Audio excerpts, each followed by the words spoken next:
Welcome to CyberMAYnia, cyber talks with the brightest minds in cybersecurity. Discussing risks, AI, emerging threats, workforce challenges, and more. Brought to you by CyberRange Solutions. With your host, May Brooks. Hello and welcome to CyberMAYnia.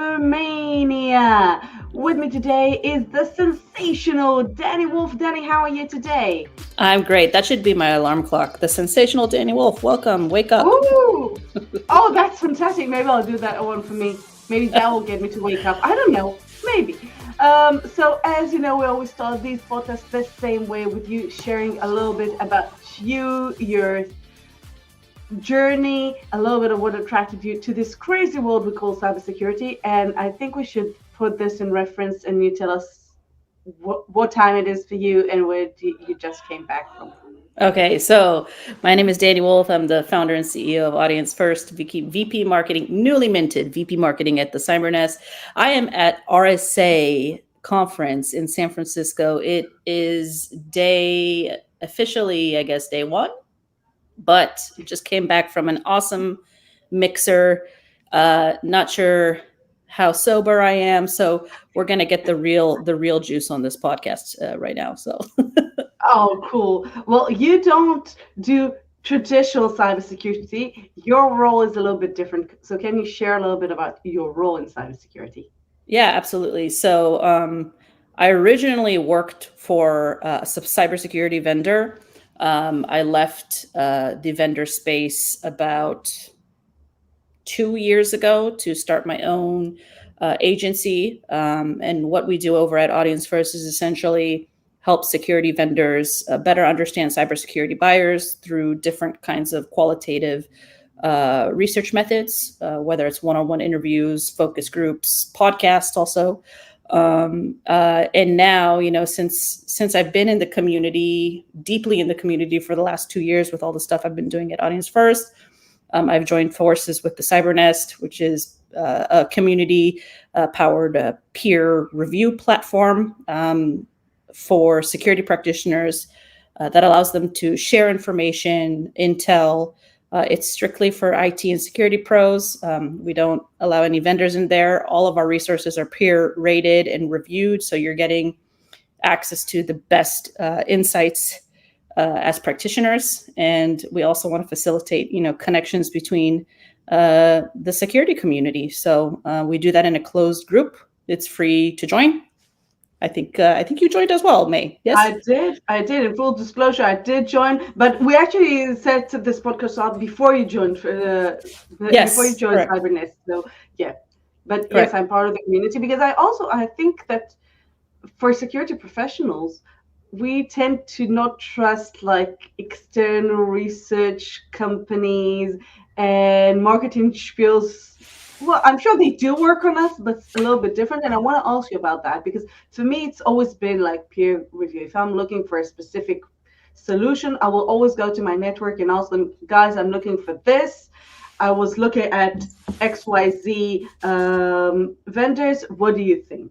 That's sort of my MO. And I know that a lot of people in this industry work in the same MO. So I want to ask you a little bit about the challenges you probably encountered transitioning from traditional marketing to the cybersecurity space. I want to ask you a little bit about the challenges you encountered applying those traditional marketing strategies and techniques in the cybersecurity space.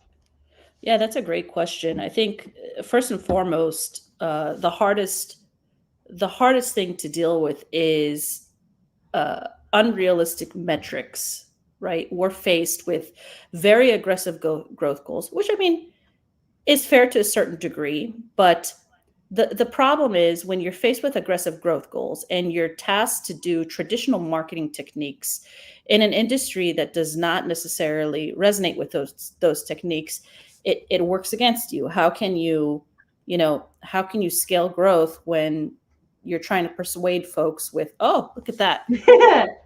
Yeah, that's because of iOS for you. Yeah. So how can you scale growth when you're I wouldn't say forced, but kind of, pigeonholed into tactics and strategies that don't resonate with your buyer. And so that's one challenge. The other challenge is, I phased into the cybersecurity industry from a different vertical, and fortunately, I quickly realized that the strategies and tactics that worked for other audiences or IT professionals doesn't necessarily work for the security practitioner. And was tasked to execute quickly, oftentimes I wasn't invited to the table to speak with customers. I wasn't invited to analyst calls. I wasn't any qualitative data to truly understand what the motivations are of, not surface level, right? I wasn't able to access them as well because, the practitioner is innately, skeptical of vendors. And so if you're trying to grow business, how can you do that if you know precious little about your customer? And so those are kind of two core challenges that I faced, and I realized that it was systematic, not just with me and other colleagues, but systematic across the board with other peers in my industry. And so I said something needs to be done, and it got to a point where, again, I was pigeonholed at Black Hat to do specific things that I didn't think were the right thing for our company, but also we weren't doing right by the customer. And so I said, threw my hands up. I said, let's leave the vendor side. Let's join the resistance, quote unquote, and work with the buyers and the practitioners and the pros to feed insight to the vendors so that, by extension, doing better for the customer. And it resonated, and people are enjoying it and finding it super useful. And here we are today. Absolutely. And well, I actually said with a few startups over the years that had a great technological idea. They really did. But then I asked them, okay, but what's the pain point? I mean, I'm your potential customer. I'm a CISO. Why would I buy it? They were like, because it's cool. Yeah, but I can't explain to my board, I bought this because it's cool. Yeah. I mean, it is cool, but so yeah, I agree with you. You talk a lot about customer research and understanding the customer side. And I want to reference your other podcast because you have a few podcasts, but one of my favorite is What the F Did I Just Read? Where you tackle failed sales and marketing attempts in the cybersecurity realm. Can you tell us a little bit about it? What made you start it? Yeah. It's great fun for those who don't know it. It really is great fun. It is great fun. Well, right now I have two co-hosts, Maria Graham and Chris Roberts, but originally Chris Roberts and I kicked off the podcast. We had another podcast years ago called Dr. Dark Web, which went to bed, and we loved podcasting together. And I said, hey, I have an idea. You and I talk about all the shenanigans that goes down with cold outreach and messages, and we share, shady messages with each other on email. So why don't we just do this live, on LinkedIn and as a podcast, and also bring people in to validate their messages. Like we're giving you the platform to validate cold outreach, to validate your messages in your positioning as a free resource. We want to help, affect some change. So we did it because we love to help the community.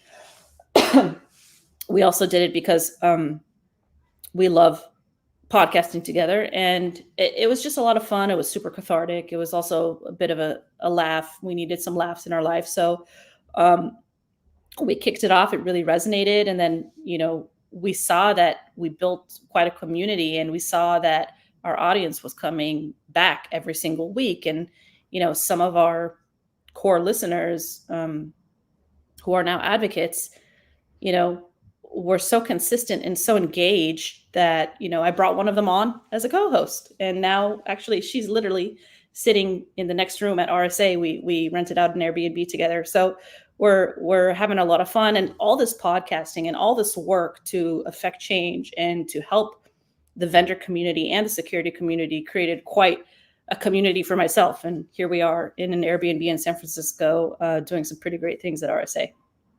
That's so cool. And I love that you mentioned cold calls. And as you know, for me, that's like my war in life is fighting cold calls. I absolutely hate it. Like the best way of getting me not to be your customer is just sending me one of those cold LinkedIn messages or just calling me. I actually had that Friday night, 6:30 p.m. Like I was getting ready for Friday night dinner. That's it. The week is done. And someone called me on my personal phone number and like, dude, no. May, you know where to go. No. You know, just come on and talk to me and Chris. And that's a WTF moment right there. Oh yeah, well I have a lot of WTF moments. You've seen my posts. I like put them out there every once in a while because I think that I don't know. Maybe you can shed light. Do cold calls work in other industries? Maybe it's just us.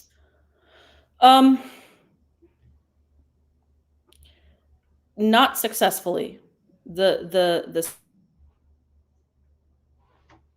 I think I took one call, not from a cold call, but from a cold email. One call in my 15 years working in the tech industry. And that's because I had how do I get more podcast listeners? And then I realized, you know what? I don't need more podcast listeners. I just need more engaged folks. And that's not on anybody else but me, right? So I don't think there's a high success rate there. No. And that's why, you know, in our industry specifically and in other industries, it's not, you know, I think it's universal. You know, it's about relationships. It's about understanding people at the end of the day, right? The metric is not, you know, the opportunity. The metric is the people. At the end of the day, you're trying to, you know, help people with their job. You have to understand them. There are a lot of people are dynamic. There are a lot of nuances to their jobs, and so you can't bucket people in a huge pool. You have to treat them uniquely. So I don't find it super successful. Yeah, I tend to agree. I mean, I had a few that actually did touch on some pain points, and that's great. But I love it when people just send me an email or a LinkedIn message. I know how to get your customers to buy 100% success. Well, I'm a potential customer. You didn't get me to buy. Don't tell me, show me. But that's another story. I want to ask you a little bit about the use of buyer insight and customer insight for business growth and customer retention. How engaged are companies from your experience in getting that feedback?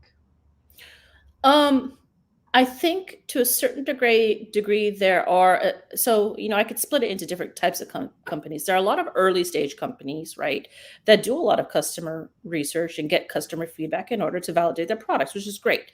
But things change, right? When they grow, there are growing pains, the customer changes. And so it's not a one-time thing, it's an always on thing that needs to occur.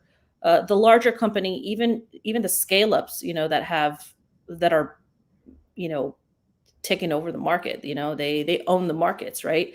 They have a lot of growing pains as well because they're rocket ships and there are a lot of different arms and divisions, and so there's no one unified program, and so there are a lot of silos, and they don't understand things across the board. It's super critical. Take me back to the core question again, because I'm going off on a tangent. No, basically, I want to ask you about the success stories, like when companies take their customer feedback, the buyer feedback, how does it help them grow significantly in the cybersecurity industry? Yeah.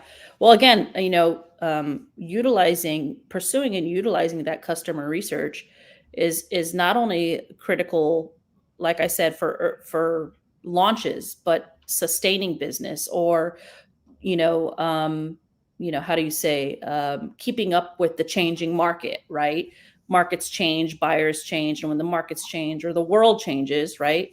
You know, budgets change, people change, the way we feel changes. And so, you know, that impacts buying behaviors. And so if you're not consistently doing that research and consistently following up and really doing that discovery about the customer, it's hard to keep track of the dynamic nature of things. And so, you know, this is why I love customer conversations, and especially like one-on-one conversations, because you can see how people react. And that's also a signal that you could utilize in applying to your business as well, right? If you don't really hear it, maybe you can see it if you can pick up on those cues.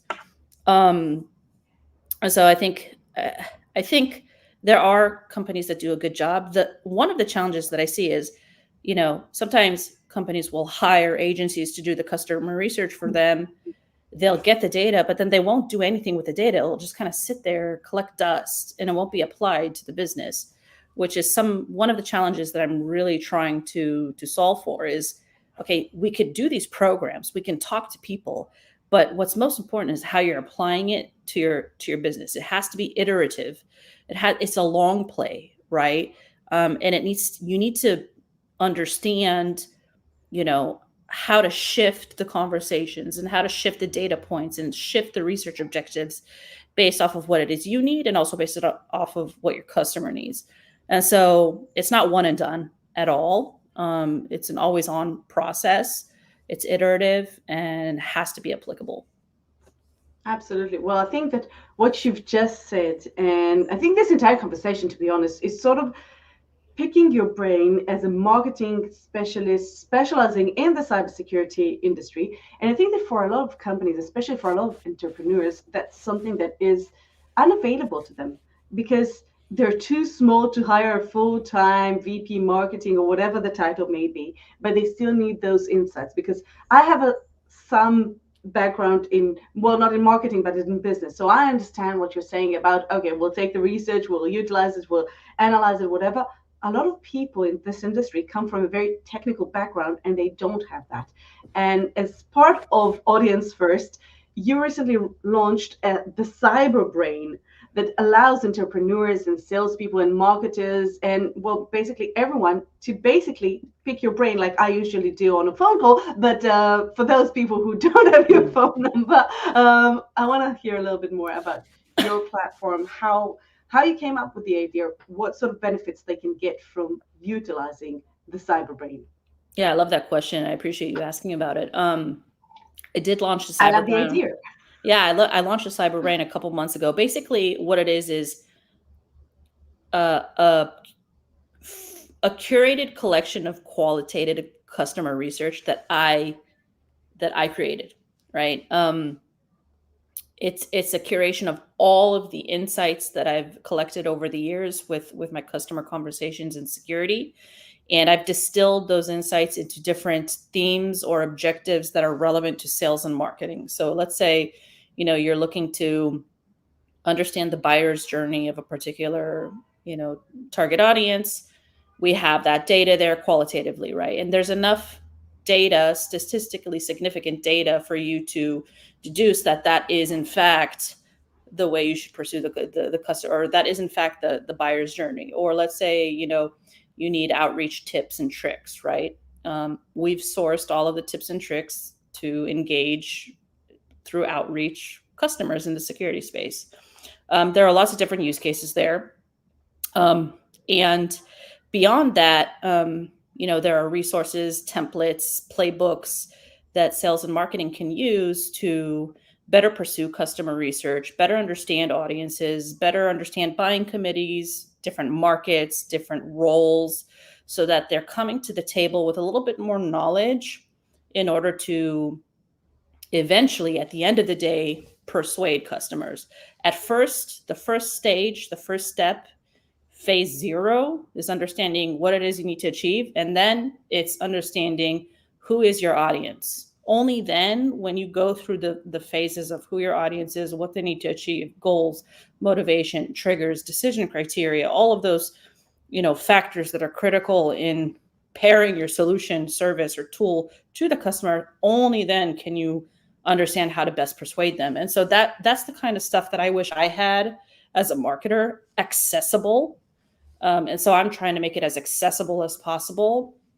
Right now, it's a paid subscription, but the nice thing, and I've given this a lot of thought, is that come summer, I'm going to make this completely free, and add an extra element in that I want people to sign up to get these data points, these qualitative data points. I want them to be part of my community. I want them to access the data, super accessible. But the element where we think there's going to be true value is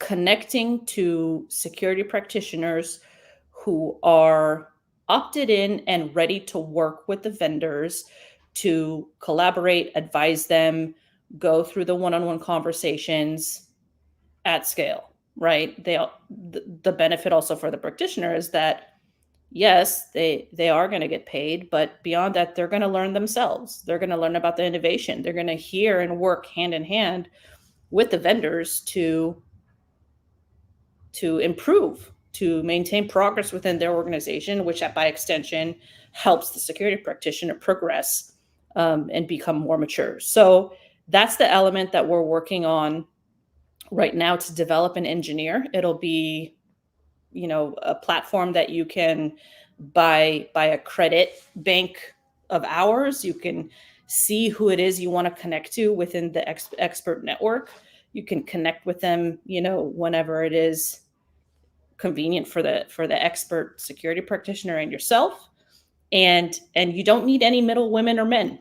You just go and do it yourself, which is quite cool. And I wish I had that, so that you can get the validation, so you can get the feedback on positioning and messaging, so you can get feedback on your demo, on your pitch, on your product roadmap. Like, we shouldn't have to kiss the ring of Gartner or Forrester, or we shouldn't have to pay, through the nose, as we say, for time to speak with people who want to help us do good. Absolutely. And I think it's a win-win, because for me, always as a CISO in the past and today, mostly doing advisory board roles, I think it's absolutely beneficial for both sides, because when I share my insights and my needs and my pain points, and the vendor responds and targets those pain points, I get a better product that is better suited for my specific needs. So for me as a CISO, I always tried to be like the beta side or the advisor or whatever, because I found it very beneficial. And for the CISOs listening, it's also a great way of getting a new product in an early stage in a lower price, which is great because we all struggle for budget. So yeah, so that's definitely very beneficial, and that's a great initiative. And I want to thank you for it, because even as today being an advisor myself, I actually was referred to by one of the companies I work with as the marketing guru. I told them, well, if I'm a marketing guru, we have a serious problem. I'm not a marketing guru. Welcome to my side. Yeah, but I can hook you up with someone. Yeah, so I think let's let people who are specializing in any field. I think that's true for anything we do. I want to ask you a little bit about the misconceptions that you've encountered about marketing in the cybersecurity industry. Are there any specific misconceptions? Well, that's a big question. It depends who's thinking about those misconceptions. And correct me if I'm wrong. I don't know. This might not be a misconception, but I'm going to plug it in. Marketers have a seat at the table. I wish. Marketers have a seat at the table. They do. Like, there are some pretty smart people in the marketing space. It's like, unfortunately, there's this stigma, right, that is placed on our departments, right, in our profession because of the nature of what we do. But there are a lot of really good people in the security marketing space who are doing very good things, who know what they're talking about. Unfortunately, there are some, shady folks. Unfortunately, there are some also folks who aren't as educated as they should be, and that's not their fault, I don't think. Largely not their fault. But there are a lot of really good marketers who I think deserve a seat at the table, who are doing great things for our community. And I'll leave it at that. Fair enough. Okay. Do you disagree? So I'm going to put it back at you. No. Well, depends on the company. Unfortunately, I've encountered many companies that by the time they got someone from marketing or sales at the table, it was sort of too late. The company was heading in a certain direction, and sometimes it would be a home run, which is great. But sometimes, no offense to us techie people, we don't necessarily know how to sell our products. We don't necessarily know if our product is going to sell and how it's going to sell and what pain points it touches. And even that conversation, that term, pain points. Unfortunately, I did encounter not one and not two and not even 5 entrepreneurs that when I asked them, okay, what pain points are you trying to solve? They're like, what are you talking about? Why are you talking about this thing? So I think it depends on what stage a company is or a startup is, because I love working with startups. I don't like working with like the initial idea. We have an idea, let's sit down and make a gazillion dollars. I don't think that usually works. But when they start up with a little bit more maturity, building the product, sort of seed funding, round A, that's sort of my sweet spot. And one of the things that I always ask is to get someone in the marketing space, someone who will help us message what we are trying to do. Unfortunately, sometimes that does fall on deaf ears. They think that, no, we can do it ourselves. And you know what? I'll take you to the next question. We can't talk about marketing and not mention generative AI, because there's such a huge fact. And you know what? I have to say, I use single day. I do. Can it replace copy editors? Maybe to some degree. But I want to hear your perspective as a professional. How do you utilize AI, and how does it change the marketing industry? So I had this, earlier this week had, was it earlier this? No, earlier last week had a conversation about AI and marketing, and as it ties to customer research as well. I'll be talking about this also later this summer at another summit, and I'll send you the link to that because I think it'll be great. But I think I personally use AI as lane lines. I don't rely on it 100%, but it's definitely like sped up my processes, sped up my workflows, sped up the stuff I do, how I distill, how I assess information, how I write sometimes. But unfortunately, I think AI is causing, how do I say this lightly or in the correct way?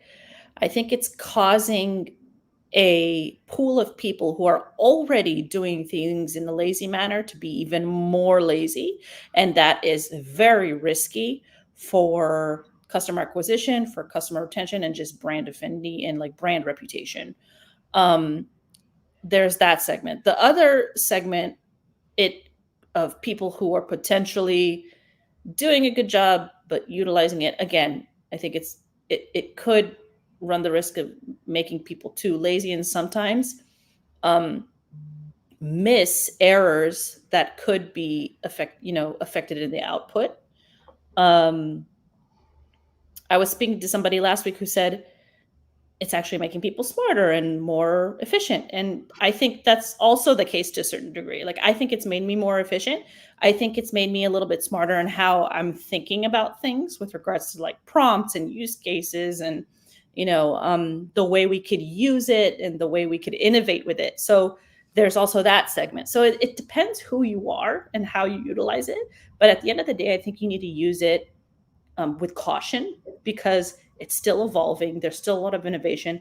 There's probably not a lot of regulation. People probably don't know the privacy behind it. Is my data secure? Is it not secure? I'm putting all my IP into here. Like, where's it going? Where's it stored? There are those implications. And sometimes people don't think about that. So fortunately, we're in an industry where we ask those questions. And so it makes me more confident about the technology. But I'm certain that there are going to be a lot of really cool things coming up, by the way. And I also think that we're going to be seeing a lot of use cases that we didn't think would be a use case that could be utilized with AI. Absolutely. Well, I think, for example, if you ask generative AI, ChatGPT, or whatever you use, I'm a marketing director in a company doing this, that, and the other, and I'm building an annual program. It will give you actually not bad output. I looked at it. I actually tried it a few times, and that's great. But don't forget, for those listening, it takes it from somewhere. I'm not sure I want to copy my competitors' marketing strategy unless it's really good and I can be ahead of them, and that's great. But if I'm 2 steps behind, I'll probably be 2 steps behind because generative AI took it from somewhere. basically I'm just copying and it's not going to work. So use with caution. As I said, I use it each and every single day. And I want to ask you regarding that and regarding everything we just talked about, how do you see the role of marketing evolve in the cybersecurity sector, let's say in the next 5 years, with all those changes that we just talked about? Wow, big questions, May. I do try. No, I love this. I haven't thought about it, unfortunately, and I probably should be kicking myself in the tuchus for that. But I think that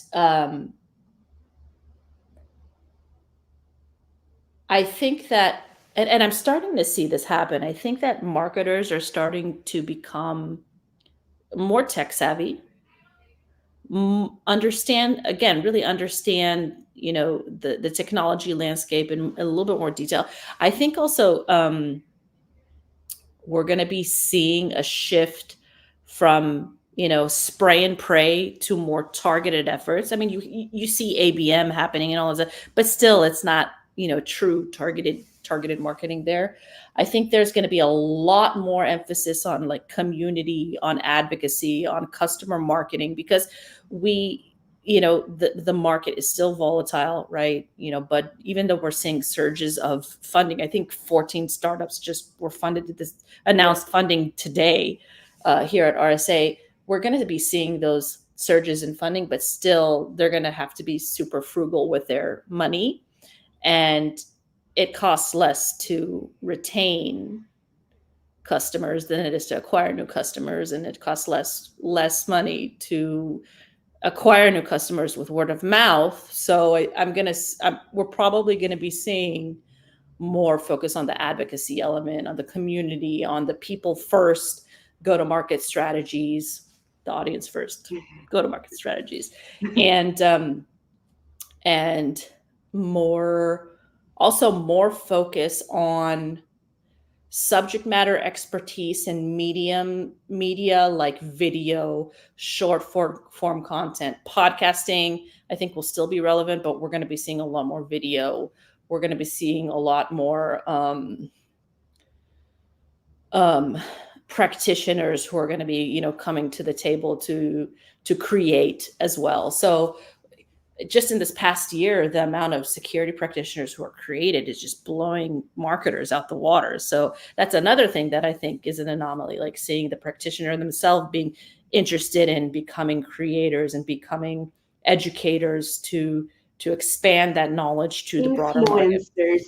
Influencers, thought leaders. But you know what? Yeah, I think those people, and I think that's something that generative AI definitely helps. I know I have a few friends that have something to say, that have very good insights as practitioners, but they always said, well, I can't do it like you. You know how to write. I don't know how to write. Well, today you don't need to know how to write yourself. And also I think that writing and even marketing writing is a skill. You learn it. You learn it. The more you use it, the easier it is. But definitely generative AI can definitely help there. So I think, I tend to agree.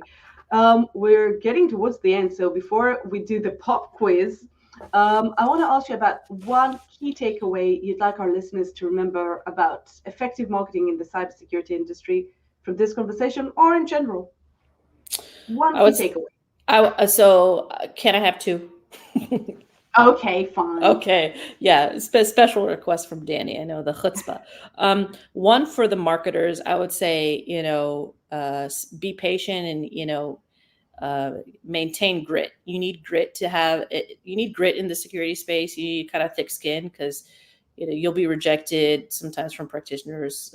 You'll get a lot of no's, and it's a hard industry to be in a good way. It's a challenging industry to be in a good way. So keep that thick skin and keep going. Don't give up. And I would say for the practitioners as well, like give some marketers the time of day. There's a lot of innovation. There's a lot of good things happening. There are a lot of marketers and sales professionals as well who are trying to make a buck, but also do the right thing. So give them the time of day, and don't bucket them into that stereotypical seller or marketer stigma. So I love that. Okay, so we have two key takeaways. Now, before we wrap this up, we always have a pop quiz. short questions, whatever comes to mind, no right or wrong answers. So let's start with, can you name someone who opened a door for you in your career when you least expected it? Chris Roberts and Cecil Pineda. Ooh, Chris, I know, but Cecil? Cecil the Cecil. Really? I didn't 100%. know that. He's like the network king. Okay, He's opened so many doors for me. States. So next time I'm in the States, you have to introduce 100%. us. 100%. And I want you on the podcast. Fantastic. Okay. What's the most daring thing you've done recently that really pushed you outside of your comfort zone? I think you always go outside your comfort zone. Bought a snake. Really? Not because I wanted to. Okay. Now you have to elaborate. Okay, so we moved to the States and my wife wanted a pet and she's always wanted a snake. And I love my wife, so I got her a snake. And she was very scared of it because it snapped at her and I had to take care of it since then. But we had to give him back to the store because I just did not want to take care of the snake anywhere. I literally was schwitzing every time I had to feed him. What sort of snake? I like snakes. Boa constrictor. Oh, well, I like snakes, but I have 2 cats, so I don't think they'll like my snake. My son and I always wanted a snake, but yeah. I respect them from afar, let them do their thing. I just, in the house. Well, I used to have a snake as a kid in school, actually. We used to have this little petting zoo, and I had a snake, and whenever I wanted to get out of English, I used to take the snake with me and put him like a wristband and sit there in class. Now, my teacher was terrified of him, so she would just send me out. No. Totally push me out of my comfort zone.